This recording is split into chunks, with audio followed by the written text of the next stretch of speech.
Hello, my name is Suzanne Evans, and welcome to my presentation on menstrual hygiene management in eSwatini as part of my HLTH698 practicum for Liberty University in the summer of 2018. If you'll join me on the second slide, you'll see I'm going to discuss how menstrual health management is a public health issue. First off, it's because of its direct effects on hygiene. You've got cleanliness and comfort of the women who are menstruating. The next issue is psychosocial effects. These include embarrassment, shame, and reduced self-esteem. Particularly in many of the developing countries that I researched, the topic of menstruation is a completely taboo topic.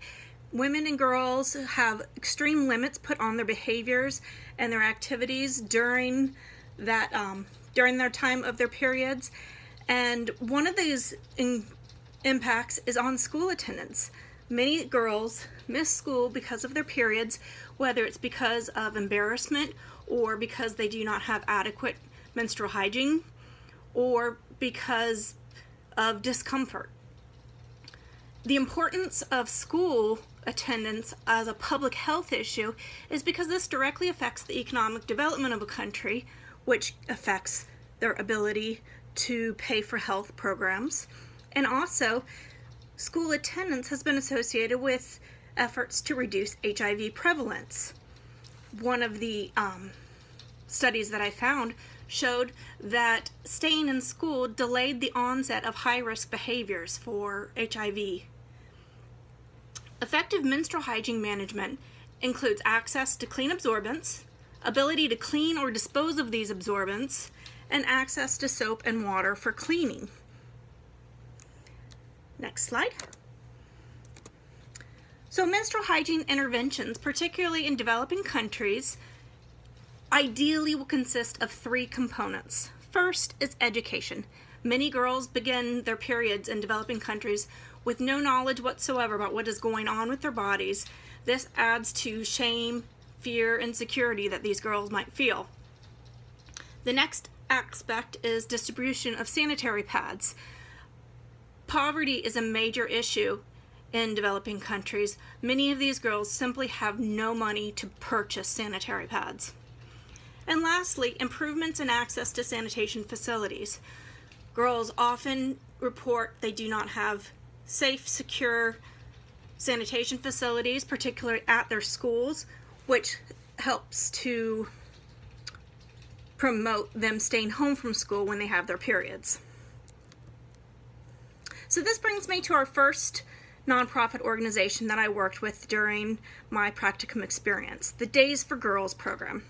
This was founded by Celeste Mergens in 2008 and provides health education and related to menstruation and distributes reusable sanitary pads all over the world.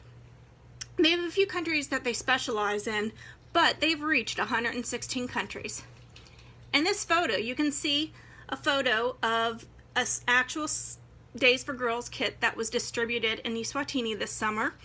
There is a carry bag that helps to make it a little more discreet for the girls, 2 shields that have a waterproof lining, 8 flannel liners that can be doubled up if they need additional absorbent and cannot just be cleaned and washed and look rather like a washcloth so that they can help reduce any of the taboo and embarrassment. And there's also soap and a washcloth to use. So on the next slide, I've got Give Hope, Fight Poverty. This is the organization that I traveled to eSwatini with. Their mission is to be a 501c3 nonprofit organization whose mission is to foster philanthropy domestically by designing service learning programs that engage U.S. students and professionals with rural communities in Swaziland and work together to educate, empower, and lift orphaned and vulnerable children, particularly those in child-headed households, out of poverty. Why Swaziland, which is now known as eSwatini? The biggest reason, it has the world's highest prevalence of HIV. And along with this HIV is profound poverty and child-headed households. whole generation has been wiped out by the HIV epidemic, leaving almost 1 in 10 of the population as an orphan. So there's definitely a profound need for assistance in eSwatini. So the next slide, I want to talk a little bit about what we accomplished during our trip to eSwatini. Liberty University teamed up with Give Hope Fight Poverty this year and sent 3 graduate students and 1 undergraduate to eSwatini with with Give Hope Fight Poverty. During this time, we did distribute the Days for Girls kits, about 27 of them, and also during one of our health clinics, we distributed disposable sanitary pads. We treated patients at free community health clinics. We collected, cleaned, sanitized, and distributed used hotel soaps that would otherwise end up in the trash. We distributed emergency food packs for the orphans that are sponsored by Give Hope Fight Poverty.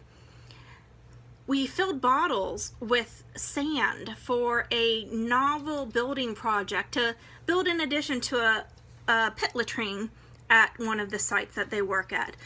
This will provide a privacy wall to improve the comfort for use of the latrine and expand the access to decent sanitation.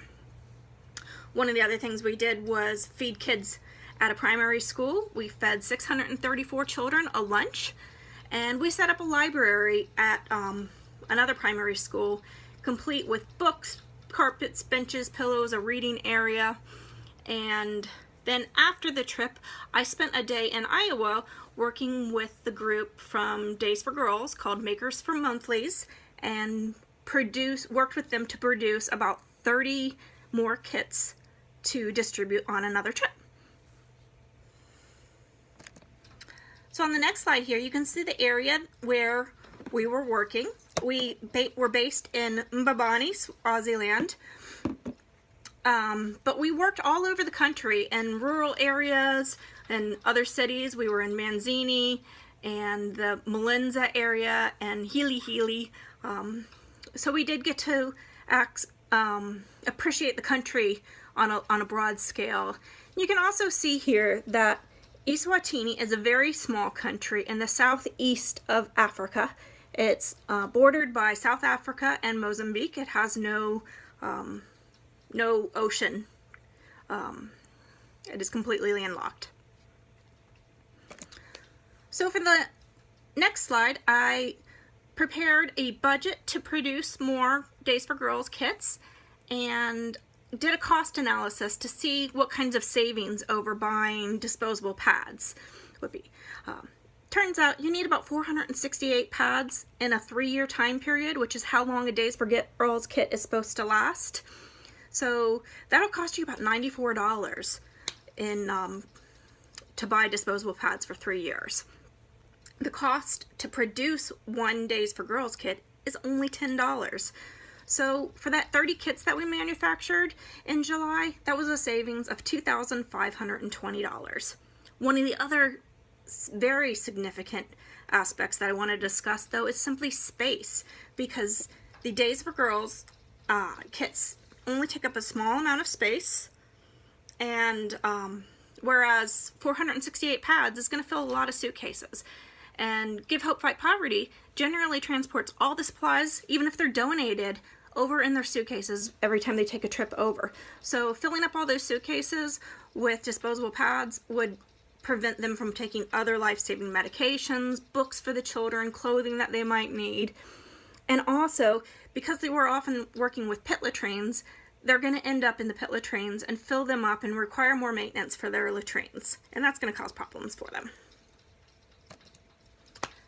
So I want to give a special thanks to Dr. Annie Elby Tott and Kate Mariuto of Give Hope Fight Poverty. They were our leaders on this trip and do wonderful service to the children of eSwatini and gave me great guidance during the practicum project. I also want to give a special thanks to Kristen Lee and the members of Makers for Monthlies and their hospitality during their sewing day for Days for Girls. Thank you.